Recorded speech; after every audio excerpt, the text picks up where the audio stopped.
Hello students, once again welcome back to our channel. In today's session we are going to discuss matrices and determinant previous year questions of JEE 2011. JEE advance 2011 के अंदर या फिर अपन JEE advance ना बोलने की वजह अपन IIT JEE बोले, 2011 में IIT JEE हुआ करता था। 2011 के अंदर मैट्रिसेस जो चैप्टर है इससे काफी क्वेश्चंस आए थे बच्चों, तो उनके वेटेज बहुत हैवी था, तो उसके क्वेश्चंस को हम वन बाय वन डिस्कस करते हैं कि किस प्रकार के क्वेश्चंस यहाँ पर पूछे गए थे। तो 2011 के अंदर जो फर्स्ट क्वेश्चन पूछा गया था मैट्रिसेस से, क्या था कि m और n दो 2n cross 2n non singular skew symmetric matrices है, सच दैट mn का जो वैल्यू है वो किसके इक्वल है, nm के इक्वल है। p transpose denote the transpose of p। तो आपको ये जो एक्सप्रेशन है m square n square m transpose n inverse m n inverse का होल ट्रांसपोज, इस एक्सप्रेशन को सिंप्लीफाई करके बताना है कि इस एक्सप्रेशन का वैल्यू क्या होगा। तो बच्चों देखो हम क्या करेंगे, यहाँ पर ये जो टर्म बनेगा ये क्या बनेगा, देखो m स्क्वायर n स्क्वायर को एज इट इज रखो। आपको a इंटू बी का डैश की प्रॉपर्टी याद होगी, a इंटू बी का इनवर्स की, रिवर्स हो जाता है इनवर्स। तो यदि रिवर्स हो जाएगा तो ये क्या बन जाएगा बच्चों, ये बन जाएगा अपना n इनवर्स m ट्रांसपोज का इनवर्स। ये बात क्लियर है सभी को। ट्रांसपोज भी एक दूसरे में रिवर्स हो जाएगा, उल्टा n इनवर्स का ट्रांसपोज इनटू m ट्रांसपोज। देखो दो प्रॉपर्टी होती है हमारी, एक होती है ए बी का इनवर्स, ए बी का इनवर्स होता है बेटा b inverse into a inverse, और एक प्रॉपर्टी होती है अपनी ए बी का transpose, that is b transpose a transpose. Clear है बात। तो इन प्रॉपर्टी को यूज में लेते हमने लिख दिया, तो ये क्या बन गया देखो m स्क्वायर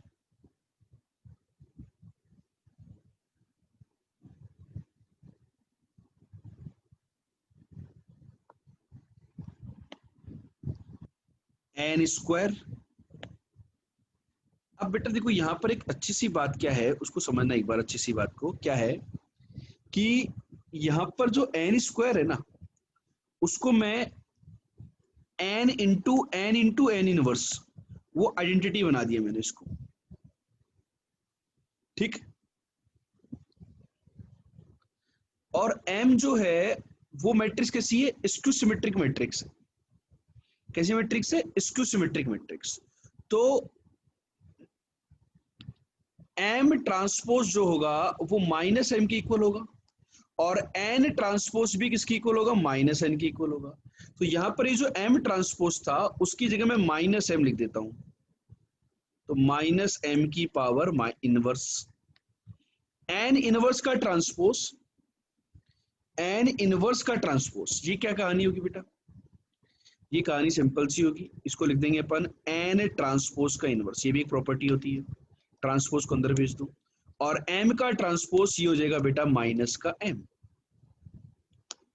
तो ये क्या बन गया, m स्क्वायर इंटू n, आई तो खत्म हो जाएगा, माइनस का इनवर्स एक प्रॉपर्टी होती है अल्फा टाइम्स a मैट्रिक्स का इनवर्स, क्या होता है बेटा 1 by alpha into A inverse. लेकिन यहाँ अल्फा में क्या है, -1 है, तो जस्ट एक नेगेटिव साइन बाहर आ जाएगा, -1 into M inverse N transpose. क्या होगा, एन ट्रांसपोज माइनस एन के इक्वल, तो this is again minus N का इनवर्स इंटू माइनस का एम। बच्चों ये बन रहेगी कहानी। क्लियर है क्या बच्चों, बताइए सब लोग, ये बात क्लियर हुई है नहीं हुई। तो एक नेगेटिव यहां से, एक नेगेटिव यहां से, एक नेगेटिव यहां से, तो ओवरऑल एक नेगेटिव आ गया। आपके पास आ रहा है बच्चों एम स्क्वायर एन एक बच रहा है आपके पास एम इनवर्स, एक बच रहा है एन इनवर्स, और एक बचेगा एम। क्लियर है बात? अब बच्चों इसको देखो सिंप्लीफाई करने के लिए काम करता हूं मैं, एक एम को तो एम रहने देता हूं, और यहां पर जो एम इंटू एन है उसको आप लिख दो एम इंटू एन को,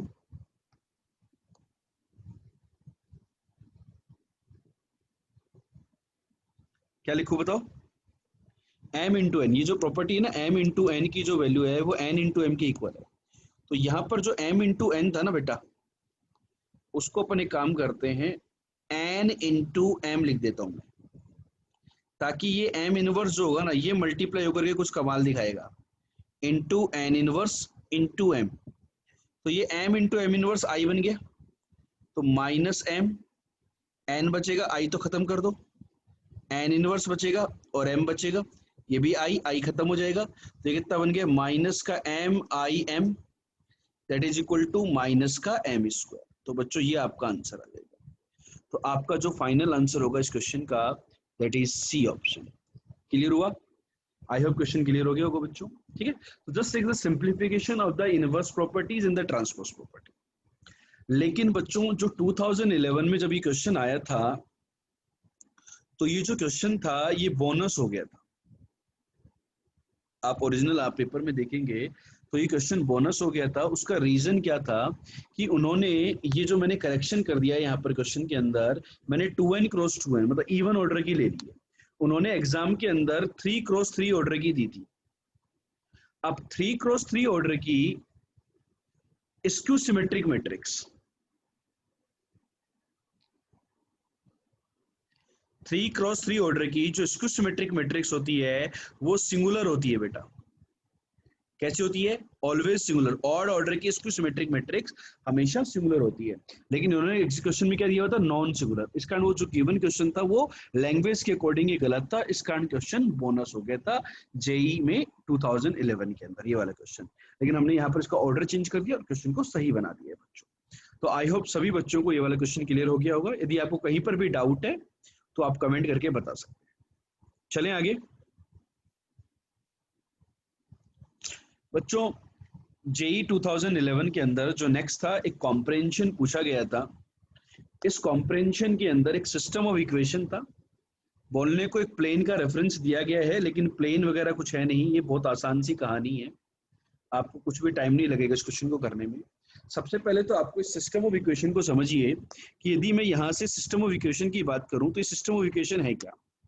इसको बेटा यदि मैं मल्टीप्लाई करूं तो देखो a plus 8b plus 7c is equal to 0। This is equation 1। 9a plus 2b plus 3c is equal to 0. This is your equation 2. And here you have 7a plus 7b plus 7c. तो उसमें से बेटा मैं 7 को हटा दूं, कोई use नहीं है 7 का, तो 7 को हटा दिया मैंने, तो a plus b plus c, ठीक है ना, is equal to 0। This is your equation 3। ये 3 इक्वेशन है। ये जो इक्वेशन ऑफ सिस्टम है ये कैसा सिस्टम है बेटा? होमोजीनियस सिस्टम ऑफ इक्वेशन है। ये बात समझ में आ रही है? जब ये जो सिस्टम है यदि ये होमोजीनियस है तो बहुत अच्छी बात हो गई। कैसे? अब इस सिस्टम ऑफ इक्वेशन के सॉल्यूशन की यदि मैं बात करूं, एबीसी की बात करूं, तो इस सिस्टम ऑफ इक्वेशन के सिस्टम के लिए अपन क्या करेंगे? डेल्टा निकालेंगे। सबसे पहले डेल्टा चेक करते हैं। तो डेल्टा क्या आएगा? कैलकुलेट करना होगा ना डेल्टा, अपनी इच्छा से थोड़ी ना आ जाएगा कुछ भी। 1 9 1 8 2 1 7 3 1। डिटरमिनेंट को बच्चों आपको कैलकुलेट करने का बहुत ही बेहतरीन तरीका बताया हुआ है। यहां लिखेंगे हम 187, यहां लिखेंगे 923, मल्टीप्लाई कर देंगे बेटा ऐसे। सो दिस इज 2 प्लस 63, ऐसे ऐसे करके, फिर ये वाला प्लस 24 माइनस का ये आएगा, कितना होगा ये 14 माइनस का 3 माइनस का 72। कैलकुलेट कर लो बेटा। 9 11 11 में से 3 गए तो 8 प्लस 10, ठीक है। तो ये कितना आ रहा है? 0 आ रहा है। चेक करो आ रहा है नहीं आ रहा? आ गया 0। तो डेल्टा 0 है तो होमोजीनियस सिस्टम ऑफ इक्वेशन का यदि डी 0 है मतलब क्या हो गया? Infinite solution. तो इनफाइनाइट सॉल्यूशन को रिप्रेजेंट कैसे करें? बात है या नहीं? क्लियर? तो अपन इनफाइनाइट सॉल्यूशन को रिप्रेजेंटेशन करने का भी तरीका था अपने पास कि लेट से मैं सी का वैल्यू लेमडा मान लेता हूं। सपोज क्या मान लेता हूं? सी का वैल्यू लेमडा मान लेता हूं। तो मेरे पास क्या रिलेशन आ गया बेटा? रिलेशन बड़े आसान है। ए प्लस 8b का जो वैल्यू है ये आ गया माइनस का 7 लेमडा। यस और नो? बताइए बच्चों। और दूसरा रिलेशन, तीसरा वाला रिलेशन यहां से निकाल लें। A plus B is equal to minus lambda. इन दोनों को सोल्व करके ए और बी की वैल्यू निकाल लें in terms of lambda. Subtract कर दें। 7 लेमडा इक्वल्स टू माइनस का 6 लेमडा।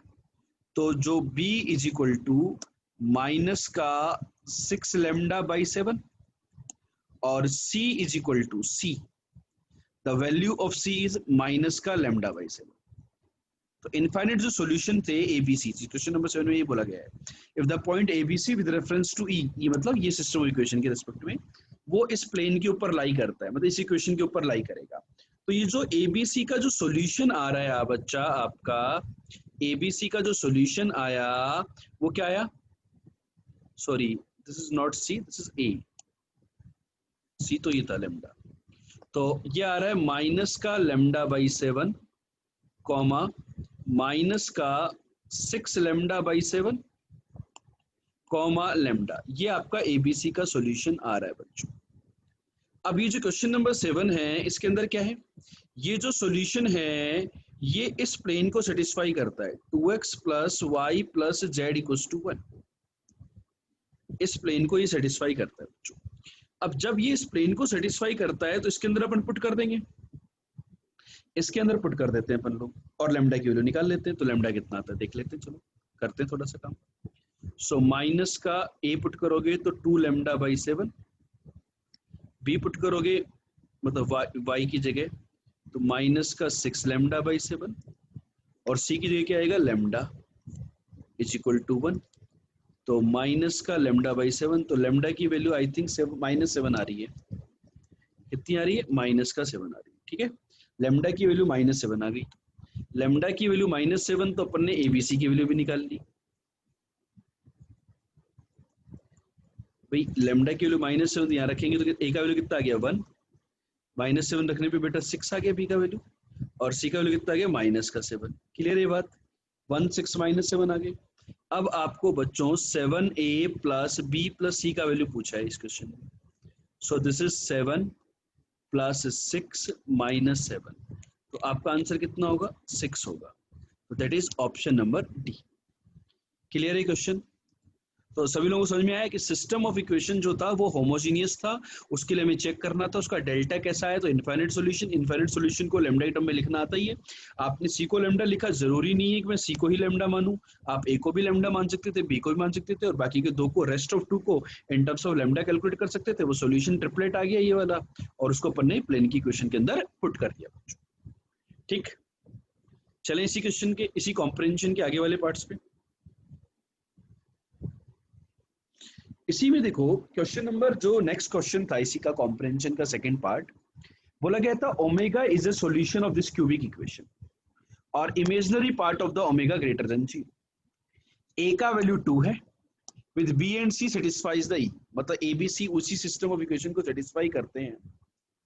तो बेटा देखो आपको पता है ए बी सी की जो वैल्यू आई थी वो कितनी आई थी, पहले चेक कर लेते हैं। लेमडा के टर्म्स में हमें पता है सिस्टम उसको सेटिस्फाई करेगा। तो ये ए का वैल्यू आया था माइनस का लेमडा बाई 7, बी का वैल्यू आया था माइनस का 6 लेमडा बाई 7 और सी का वैल्यू आया था लेमडा, ये अपन ने माना था। तो इस सिस्टम में क्या दिया हुआ है? ए का वैल्यू 2 है, मीन्स लेमडा अलग हो जाएगा, यहाँ पर वहां पर अलग कहानी थी। तो लेमडा की जो वैल्यू है बेटा वो आ गई माइनस का 14। तो लेमडा की इस वैल्यू के अकॉर्डिंग मैं बी और सी की वैल्यू निकाल सकता हूँ। तो मुझे बताइए बच्चों कैलकुलेट करके what will be the value of be here. तो लैम्डा की वैल्यू -14 पुट करूंगा तो बी का वैल्यू कितना आ रहा है 12 एंड सी का वैल्यू कितना आ जाएगा बेटा -14। ये बी आ गया और सी आ गया। एक बार कैलकुलेशन कर। अब देखो आपको क्या पूछा गया है 3/ओमेगा की पावर ए प्लस 1/ओमेगा की पावर बी प्लस 3/ओमेगा की पावर सी। आप याद करो ये जो x³ = 1 होता है तो x की वैल्यू क्या होती है cube root of omega. Cube root of omega 3 root होते थे, एक तो 1, एक ओमेगा और एक ओमेगा स्क्वायर। होते थे नहीं होते थे? तो इसमें imaginary part of omega is greater than 0। तो आपको 1 की बात नहीं करनी, आपको ओमेगा की बात करनी है -√3/2 प्लस i/2 ओमेगा की बात कर रहे हैं, इसकी बात कर रहे हैं। ठीक है, ओमेगा ये वाला सॉल्यूशन है। ठीक, तो यहां पर अपन बच्चों ए बी सी की वैल्यू पुट कर देते हैं अपन सबसे पहले। तो दिस इज 3/ओमेगा² 1/ओमेगा की power 12 and this is 3 times नीचे 14 आएगा तो ओमेगा की पावर ये 14 ऊपर आ जाएगा न्यूमरेटर। ये बात क्लियर है क्या? अब देखो ये वाला ओमेगा है तो ओमेगा की जो क्यूब होगा उसकी वैल्यू कितनी होगी 1 होती है क्यूब रूट ऑफ यूनिटी के केस में। तो इसको यदि मैं ओमेगा क्यूब यदि 1 है तो इसको मैं 3 ओमेगा लिख सकता हूँ, नीचे ओमेगा क्यूब 1 हो जाएगा। इसको यदि मैं ओमेगा क्यूब की बात करूँ तो ये 1 हो जाएगा अपना, और ओमेगा की पावर 12 ओमेगा 1 होगा तो 3 टाइम्स ओमेगा स्क्वायर बन गया। ओमेगा की पावर 14 को अपन क्या लिख सकते हैं ओमेगा की power 12 into omega square that is equal to omega का स्क्वायर। बेटा अब इसके जो क्यूब रूट ऑफ यूनिटी होते हैं उनकी खास बात क्या है 1 प्लस ओमेगा स्क्वायर, इन तीनों का सम 0 होता है क्योंकि इस क्यूबिक इक्वेशन का सम ऑफ रूट 0 होता है। तो ये इंपॉर्टेंट प्रॉपर्टी। यहां से देखो फर्स्ट एंड थर्ड से यदि मैं 3 कॉमन ले लूं तो you will get omega plus omega square plus 1। Omega plus omega square की वैल्यू है -1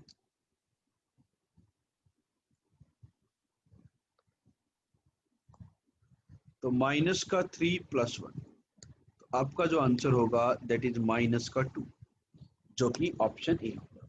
ठीक है, तो थोड़ा सा basic of the complex number यहाँ पे यूज में लिया गया था क्यूब रूट ऑफ यूनिटी। वैसे भी क्यूब रूट ऑफ यूनिटी काफी इंपॉर्टेंट है, हमें आना भी चाहिए। क्लियर है क्वेश्चन? चलें अगले पार्ट पे। Next part is third part of this comprehension. इसमें बेटा देखो बी का वैल्यू दे दिया उन्होंने 6, बी का वैल्यू दे दिया 6। बी अपना आया था याद करो -6 λ/7 तो लैम्डा की वैल्यू आ गई -7। तो ए था अपना -λ/7 याद करो, तो ए का वैल्यू आ गया 1, सी का वैल्यू था लैम्डा दैट इज आ गया -7। तो आपने एबीसी की वैल्यू यहां पर भी कैलकुलेट कर ली with the help of this value. If alpha beta are the roots of this quadratic equation तो अपने को इसकी बात करनी कि इसकी वैल्यू क्या हो। अब बेटा ये जो इक्वेशन बन रही है ये बन क्या रही है इसकी बात कर लेते हैं। ax² + bx + c = 0। a1 आया, b का वैल्यू कितना आया 6 आया और c का वैल्यू आया -7 = 0। इसके यदि मैं रूट्स कैलकुलेट करूं तो इसकी जो रूट्स आ रहे हैं बेटा फैक्टर्स हो रहे हैं x + 7 और x - 1। तो x की दो वैल्यू आ रही है, एक तो -7 और एक 1। इनमें से एक बेटा है अल्फा एक है बीटा। मान लेते ये है अल्फा ये है बीटा, और रिवर्स भी मान सकते थे। तो अब आपको इसकी वैल्यू निकालनी है समेशन n = 0 से इंफिनिटी 1/अल्फा मीन्स -1/7 प्लस 1/बीटा दैट इज 1/1 इसकी power n। So this is summation n = 0 to infinity, this will be 6/7 की पावर n। तो बच्चों देखो ये टर्म क्या बनेगी, पहला टर्म बन गया 1, दूसरा टर्म क्या बनेगा n की वैल्यू 1 रखोगे तो 6/7, 2 रखोगे तो क्या बनेगा 6/7 का whole square and so on up to infinity. तो ये क्या बन गया, first term is 1 upon 1 minus common ratio that is 6/7। तो ये आपका जो आंसर होगा ये आ गया 7। यस और नो, क्लियर है कहानी? तो आपका ये आंसर हो गया बी ऑप्शन। तो ये काफी इजी क्वेश्चन था इस पार्ट के ऊपर, कॉम्प्रिहेंशन। तो देखा जाए तो कॉम्प्रिहेंशन के अंदर जो 3 क्वेश्चन आए थे ये काफी इजी लेवल के थे, मतलब बेसिक कंसेप्ट के ऊपर थे और किए जा सकते थे एग्जाम के। तो जनरली मैट्रिसेस से बच्चों जो क्वेश्चन आते हैं ये डिफिकल्ट कैटेगरी के नहीं होते हैं, मतलब मॉडरेट होते हैं, समटाइम्स इजी समटाइम्स मॉडरेट। ठीक है, नेक्स्ट क्वेश्चन की तरफ चलते हैं। ये भी 2011 के अंदर ही आया था, पेपर 2 में 3-1 इसकी स्कीम थी। ओमेगा को लिंक किया गया है यहाँ पर। तो जनरली देखो मैट्रिसेस के अंदर जो क्वेश्चन आता है उसमें काफी क्वेश्चंस के अंदर कॉम्प्लेक्स नंबर का जो क्यूब रूट ऑफ यूनिटी होता है उसको लिंक कर देते हैं, पीएनसी को लिंक कर देते हैं प्रॉब्लम को बनाने के लिए। ये मेरे पास एक मैट्रिक्स है, मान लेता हूं इस मैट्रिक्स को मैं ए मान लेता हूं। S is the set of the all non-singular matrix where ABC is either omega or omega square, then the number of such matrices in this set A is set S is। पूछा गया है कि ऐसी कितनी matrices possible. तो बेटा यहाँ पर देखो सबसे पहली बात तो नॉन सिंगुलर मतलब डिटर्मिनेंट ऑफ ए 0 नहीं होना चाहिए। तो डिटर्मिनेंट ऑफ ए कैलकुलेट करते हैं। डिटर्मिनेंट ऑफ ए आएगा क्या, 1 माइनस ए प्लस सी इंटू ओमेगा। कैलकुलेट कर लो बेटा आप, ए सी ओमेगा स्क्वायर, चेक करो ये आएगा क्या, 1 माइनस बी ओमेगा स्क्वायर। अपन डायरेक्ट कैलकुलेट कर सकते हैं ना सिंप्लीफाई करके, 1 आएगा ओमेगा स्क्वायर सी आएगा, ए सी ओमेगा स्क्वायर आएगा। ठीक है, वहां से अपन मल्टीप्लाई करके सिंप्लीफाई करेंगे, ये आ गया। अब देखो ए बी सी जो है ना, ए बी सी, इनकी जो वैल्यू है ए बी और सी तीनों की, वो या तो ओमेगा है या ओमेगा स्क्वायर है। अब मुझे जो ये डिटरमिनेंट चाहिए ये कैसा चाहिए बेटा, नॉन सिंगुलर। तो इसकी value non singular, non singular का मतलब होता है A matrix non singular means determinant of A should not be equal to 0।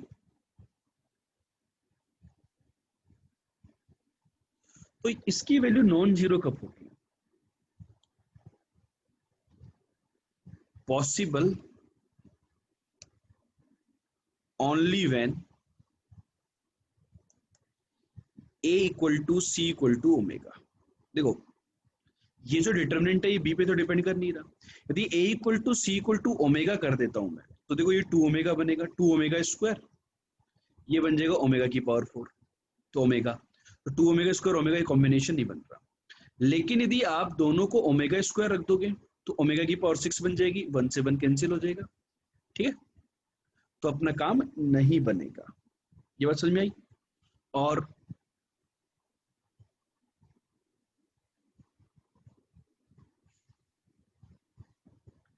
एक को ओमेगा स्क्वायर रखता हूं तो ओमेगा प्लस ओमेगा स्क्वायर कितना होता है, -1, तो ये प्लस ओमेगा हो जाएगा।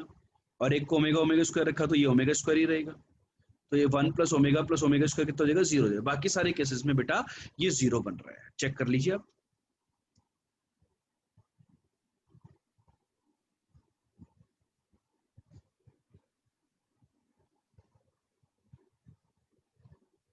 ठीक है, समझ में आ गया? केवल एक ही पॉसिबिलिटी है कि जब a equal to C equal to omega होगा तभी ये नॉन जीरो होगा। तो मेरे को क्या पूछा गया है कि एबीसी की वैल्यूज चेक कर ले अपन। तो एबीसी को जितने तरीकों से बना पाओगे आप उतने ही मैट्रिसेस पॉसिबल होगी। आप देख लो यहाँ पर, बाकी सब तो फिक्स है, एबीसी की वैल्यू ही हमें पुट करनी है। तो ए तो फिक्स हो गया ओमेगा, सी भी फिक्स हो गया ओमेगा, तो बी की वैल्यू क्या हो सकती है, दोनों में पॉसिबिलिटी है, तो बी ओमेगा हो जाए या फिर ऐसा कॉम्बिनेशन हो जाए ओमेगा ओमेगा स्क्वायर और ओमेगा। तो कितनी पॉसिबिलिटी है एबीसी की, 2। तो ऐसी कितनी मैट्रिसेस पॉसिबल होंगी, 2 ही मैट्रिसेस पॉसिबल होंगी जो कि कैसी होंगी बेटा, नॉन सिंगुलर होंगी। तो आपका आंसर क्या जाएगा, ऑप्शन ए। तो काफी इजी लेवल का क्वेश्चन था, वही थोड़ा सा कॉम्प्लेक्स नंबर को इसमें यूज में लिया गया था। 2011 के अंदर बच्चों एक और प्रॉब्लम आया था पेपर 2 के अंदर, 40 उसकी स्कीम थी, मार्किंग स्कीम। क्या बोला गया था कि m into this matrix is equal to this m into this matrix equals to this and m into this matrix equals to this. तो बेसिकली क्या है, sum of the diagonal entries of m पूछा गया है। तो m matrix को यदि अपन यहाँ पर मान भी लेते हैं, एज्यूम भी कर लेते हैं, तो भी कैलकुलेशन बहुत ज्यादा डिफिकल्ट नहीं होंगी बच्चों। m को अपन एज्यूम कर लेते हैं। चलो m मैट्रिक्स क्या होती है, 3 क्रॉस 3 का। तो बच्चों आपको पता है 3 क्रॉस 3 का मैट्रिक्स ये होता है a11 a12 a13 a21 a22 a23 a31 a32 and a33। ठीक, अब मैं इसको 0 1 0 से मल्टीप्लाई करता हूं, तो क्या होगा, इसका फर्स्ट रो इसके फर्स्ट कॉलम से मल्टीप्लाई होगा, तो आपके पास a12 आएगा। उसको राइट साइड से कंपेयर कर देंगे तो a12 की वैल्यू आ गई -1। सेकेंड रो को करोगे तो a22 आ जाएगा, इसकी वैल्यू आ गई 2, a22 की वैल्यू आ गई 2। तो इसको करोगे तो आपके पास आ जाएगा a32 और a32 की वैल्यू आ गई 3। ये तीनों एलिमेंट आपके पास बच्चों यहाँ से कैलकुलेट होकर के आ जाएंगे। फिर अपन सेकंड से करें तो वहां से रिलेशन निकालते हैं, तो वो रिलेशन दे रहा है a11 माइनस a12, मल्टीप्लाई करो दैट इज इक्वल टू 1। तो यहाँ से आपके पास a12 की वैल्यू ऑलरेडी पता थी आपको -1, तो a11 की वैल्यू कितनी आ गई, 0 आ गई। इसको अपन सेकंड को मल्टीप्लाई करेंगे तो क्या मिलेगा, a21 माइनस a22, इसका जो वैल्यू होगा 1, a22 ऑलरेडी कितना था 2, तो a21 की वैल्यू कितनी आ गई बेटा, 3 आ गई। चेक कर लो। फिर ये थर्ड रो इससे मल्टीप्लाई होगा तो क्या मिलेगा, a31, इसमें कर रहे हैं, इसमें यहाँ पर a31 माइनस का a32, राइट हैंड साइड में इसकी वैल्यू कितनी होगी, -1 की इक्वल।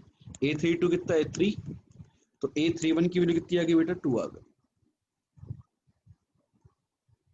ये आ गए डेटा। अब क्या करेंगे, इस वाली मैट्रिक्स की बात करेंगे, इसमें मल्टीप्लाई करेंगे तो what you will get, a11 plus a12 plus a13,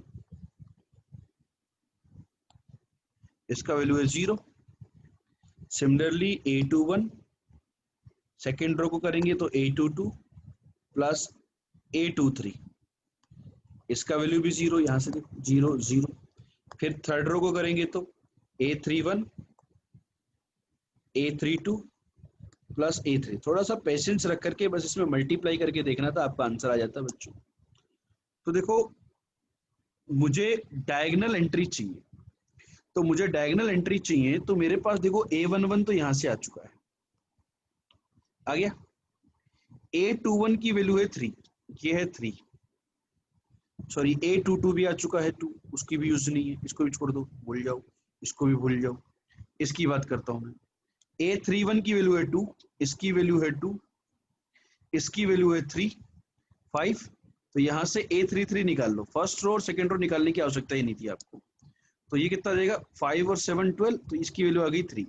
तो आपके पास जो डायगोनल एलिमेंट्स थे जिनका सम को हम ट्रेस भी बोलते हैं, a11 plus a22 plus a33, तो इनकी जो वैल्यू आ रही है बच्चों, ये आ रही है 0 प्लस 2 प्लस 7। तो आपका जो आंसर होगा वो कितना होगा, 9।